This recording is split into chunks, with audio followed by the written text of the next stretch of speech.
আল্লাহর দিকে ফিরে আসে।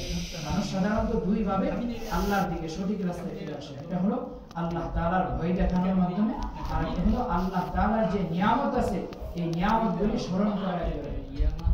কারণ একজন মানুষকে যদি কেউ বলে ভাই আল্লাহ তাআলা আপনাকে এত এত নিয়ামত দিয়েছেন, এত কিছু দিয়েছেন, আপনি কেন আল্লাহর হুকুম মানেন? এই ব্যক্তি অনায়াসে জেহেনের মধ্যে চিন্তা আসে যে আল্লাহ তাআলা আমাকে এত নিয়ামত দিয়েছেন। এই নিয়ামতের শুকরিয়া স্বরূপ একজন মানুষ ভালো পথে ফিরে আসে। আর একটা হলো মানুষকে শাস্তি প্রদান করা, যে নামাজ যদি ছেড়ে দেন আল্লাহ তাআলা আপনার জন্য এই শাস্তি রাখছে। আপনি যদি কারো উপরে জুলুম করেন তাহলে আল্লাহ তাআলা এই শাস্তি আপনার জন্য রাখছে। তো এই ভয়ে মানুষ কি হয়ে যায়, সরল সঠিক পথে চলে আসে। তো এই আয়াতের আইয়ামিল্লাহ আল্লাহর দিন সমূহ স্মরণ করে দিন, এর দুইটা অর্থ। একটা হলো আযাবের দিনগুলি স্মরণ করে দেওয়া, আর একটা হলো যে আল্লাহ তাআলা যে বনি ইসরাঈলকে জায়গায় জায়গায় অনেক জায়গায় নিয়ামত দান করেছেন, এই নিয়ামত স্মরণ করে। তো নিয়ামতের মধ্যে আসছে যে বনি ইসরাঈলকে আল্লাহ তাআলা কেমন নিয়ামত দিয়েছিলেন। দেখেন তিহ নামক ময়দানের মধ্যে অনেক বছর পর্যন্ত ঘোরাঘুরি করছে। তো এটা সামনে আসবে বিস্তারিত। তো এই তিহ নামক ময়দানের মধ্যে বনি ইসরাঈলকে আল্লাহ তাআলা মেঘমালার আয়োজন করেছেন। একটা নিয়ামত।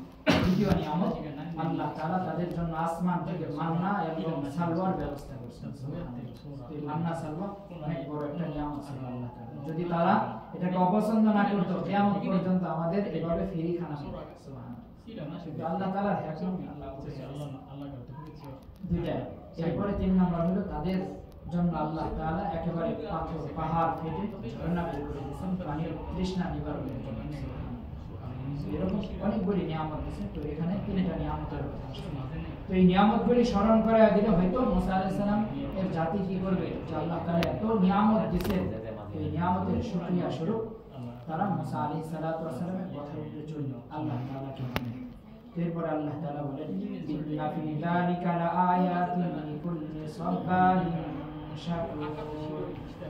নিশ্চয় আল্লাহ তাআলার নিদর্শনাবলীর মধ্যে প্রত্যেক শুকরকারী এবং সবরকারীর জন্য নিদর্শনাবলী রয়েছে। এগুলির মধ্যে আল্লাহ তাআলা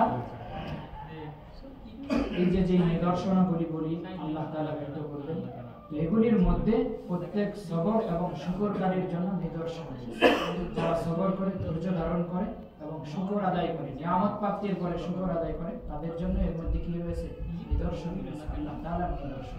আর যদি এই গুণ না থাকে সে নিদর্শন এটা বুঝতে পারবে না, সেটা কোনো প্রাকৃতিক বা এমনি এমনি হয়েছে, এটা কোনো নিদর্শন হলো। কিন্তু যারা সবরকারী এবং শুকরকারী তারা দেখবে এগুলির মধ্যে আল্লাহ তাআলার অগণিত নিদর্শন রয়েছে। وَإِذْ قَالَ مُوسَى لِقَوْمِهِ اذْكُرُوا نِعْمَةَ اللَّهِ عَلَيْكُمْ إِذْ أَنْجَاكُمْ مِنْ آلِ فِرْعَوْنَ। আল্লাহ তাআলা বলতেছেন, যখন আল্লাহ তাআলা বলেন ইয ক্বালা মূসা লিকওমিহি, যখন মূসা আলাইহিস সালাতু ওয়াস সালাম তার কওমকে বললেন উযকুরু নি'মাতাল্লাহি আলাইকুম, আল্লাহ তাআলা নিয়ামতকে স্মরণ করুন।